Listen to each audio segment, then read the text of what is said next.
I was standing at the airport security line, clutching my boarding pass like it was my last lifeline, when the scanner beeped red. The agent looked at me annoyed and said, "Ma'am, this ticket was canceled." My whole body went cold. I checked my phone, praying it was a mistake. But then my screen lit up. A text from my mom. "Have fun walking home. Loser." That one message hit me harder than any slap she ever gave me. "Hi, my name is Karina, and this is the day my parents tried to sabotage the biggest trip of my life, right before I became worth $78 million. CTA. Before I tell you how my own mother emotionally ambushed me at an airport, hit that like button so more people hear stories like mine. I stood there frozen, people behind me getting impatient, shifting from one foot to the other. "Ma'am, you need to step aside," the agent said. My throat tightened. "My parents, they must have canceled it," I whispered, embarrassed but too hurt to lie. I dragged my suitcase to the side wall and sank down. I called my dad. He declined. I called again, declined, then my sister Mia, straight to voicemail. Finally, my mom texted again. "Maybe next time don't disrespect us." Disrespect? I had told them calmly, 3 days earlier, that I wasn't attending Mia's spoiled princess engagement dinner because I had a tech conference in Seattle. It was a huge opportunity. One of the biggest companies in AI was hosting a closed-door event for young innovators. I'd been selected out of thousands. It was the type of thing parents would normally brag about. Mine? They rolled their eyes and said, "That's stupid. You're coming to your sister's event." I said no. And now here I was, stranded at an airport because my family thought teaching me a lesson was more important than letting me build a future. I closed my eyes and forced myself to breathe. "Okay, Karina, think. I checked flight prices. Nothing under $900, my bank account. $141.20, then a new text appeared. This is what happens when you try to act above your family. Come home."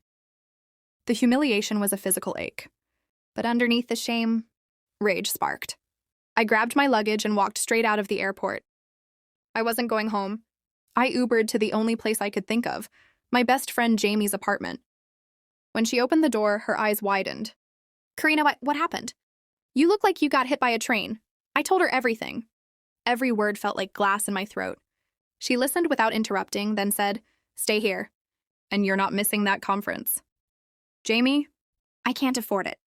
"You can't afford not to." She was right. She pulled out her laptop. "There are student emergency grants, short-term loans, last-minute standby tickets. Something will work." We spent hours searching. Nothing. Everything was either too expensive or too slow. At 2 a.m., I finally lay back on her couch, defeated. "Maybe my family's right," I whispered. "Maybe I'll never be anything. Maybe I should just stop trying." Jamie knelt beside me. "Karina, look at me. Your mom is threatened by you. Your sister is jealous of you. And your dad doesn't want conflict.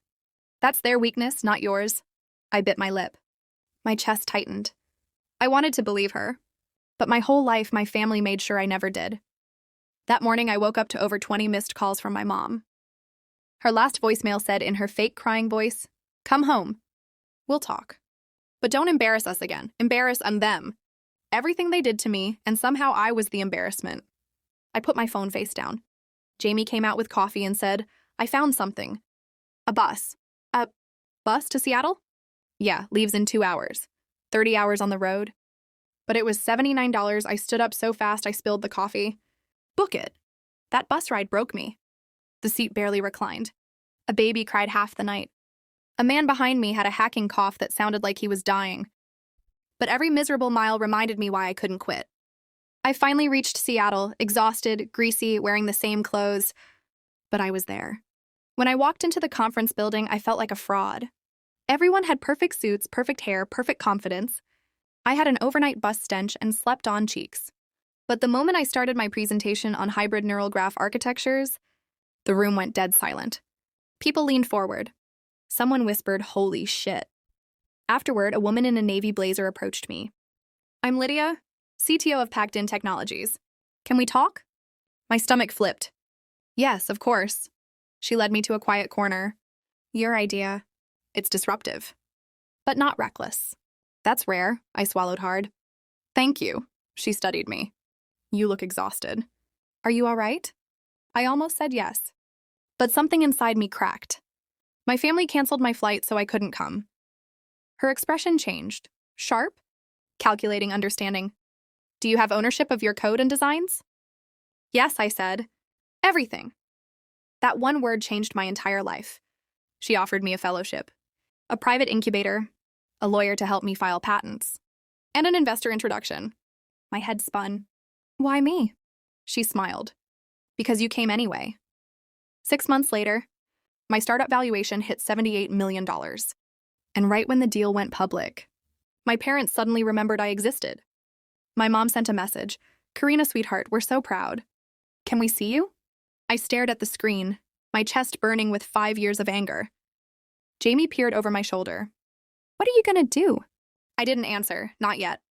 Because I already knew exactly how I was going to walk back into their lives and how I was going to change everything forever. I froze when I saw the message glowing on my phone. Have fun walking home.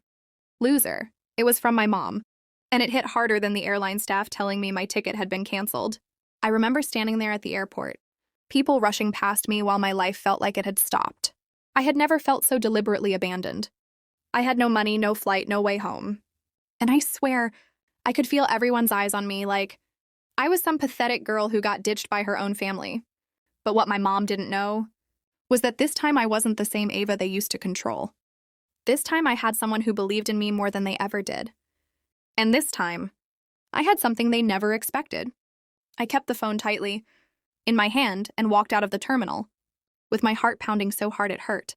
My mom and sister probably thought I'd cry, panic, call them nonstop, but I didn't call anyone. I just walked outside, ordered a ride share with the last few dollars on my secondary card, and sat quietly while the city moved around me. My hands were shaking, but my mind was clear. They'd pushed too far. When I got to my apartment, I opened my laptop and pulled up the letter. The one thing that had changed my life 3 months before.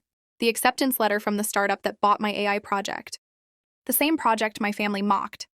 The same one my sister said was a waste of brain cells. That company didn't just accept my work, they bought the entire patent family, hired me as lead architect, and in the acquisition phase, my share alone hit $78 million. But no one knew. Not my mom, not my sister, not even my brother. I stayed quiet because I wanted peace. I didn't want money to become another weapon they used against me. But after today, silence felt like surrender, and I was done surrendering. A notification popped up on my screen. It was a text from my older sister. Mom said you threw a tantrum again. Grow up, I didn't reply. I just saved the message in my folder titled For Later. The next day, my mom called me like nothing happened. Ava, can you come help set up for your sister's engagement dinner? Don't bring that attitude you always bring. I almost laughed. Not because she was funny, but because she really believed I still needed them. I agreed. Not because I wanted to be there, but because I was ready. When I walked into the house, my sister was on the couch showing off her engagement ring, acting like a celebrity. She glanced at me and smirked. You made it home how? Someone finally took pity on you? I stared at her and said nothing. Mom came out of the kitchen. She didn't hug me. She didn't ask if I was okay. She just said, next time don't act dramatic. Ava, we canceled your ticket because you're always ungrateful. You needed a lesson. A lesson. They called abandonment a lesson. I should have felt sad, but I felt calm. Almost too calm. The final straw came when my mom pointed at a stack of dishes and said, since you ruined the mood yesterday, you can make yourself useful. Something in me broke, not like a snap, but like a lock opening. I put my bag on the table and said, I'm moving out of this family forever. They all laughed like I had told a joke. My sister wiped a tear from her eye. With what money? Your minimum wage job? My dad, silent as always, didn't even look up from his phone. My mom folded her arms. Ava, stop embarrassing yourself. I reached into my bag, took out the white envelope the company had mailed me for legal confirmation, and placed it on the table. I was awarded $78 million. Everyone went dead still. My sister's smile evaporated. Mom blinked like her brain froze. My dad put down his phone for the first time in years. I continued, voice steady. And I didn't tell you, because I knew exactly what would happen, my mom whispered. You're lying. Instead of arguing, I turned my phone around and played the official announcement video from the CEO, the one where he publicly thanked me by name as the architect, behind the system they acquired. My family watched their entire world flip upside down. My sister stepped closer. Ava, little sis, why didn't you tell us? We could have helped you manage it. I stepped back. Helped? You left me at an airport with no way. Home. Mom rushed toward me like a switch had flipped. Sweetie, that was a misunderstanding. No, that was cruelty. Dad cleared his throat. Fake calm. We're still family. We can work something out. His voice cracked on the word work. I walked toward the door. There's nothing to work out.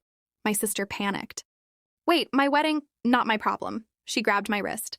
Ava, please, if you don't help us with the expenses. I pulled my hand away. You laughed when I was stranded. You're on your own. My mom's voice rose. We raised you. We deserve something. I turned around slowly. You deserve exactly what you gave. Me, silence, shock, fear. I reached into my bag one last time, pulled out a small card and placed it on the counter. My new address. But not for them. For the legal notice. You'll receive the custody transfer papers tomorrow. I'm cutting all financial ties, emotional ties, and legal ties. I'm done. My sister began crying loudly, full meltdown. Mom's face turned red. Dad muttered something about ungrateful children. I walked out without another word. The door shut behind me like the end of a long, painful chapter. A week later, they tried calling, dozens of times. I didn't answer a single one. A month later, they showed up at my new high-rise building. Security didn't let them up. They screamed in the lobby until security escorted them out. Mom texted after that, "We didn't mean it. Please help us. We're drowning in debt." I stared at the message for a long moment before deleting it, because the truth I had learned was simple, painful, and freeing. Love doesn't make you family. Kindness does. And once I understood that, I finally felt whole. If you want more true emotional revenge stories like this, don't forget to like, subscribe, and turn on notifications.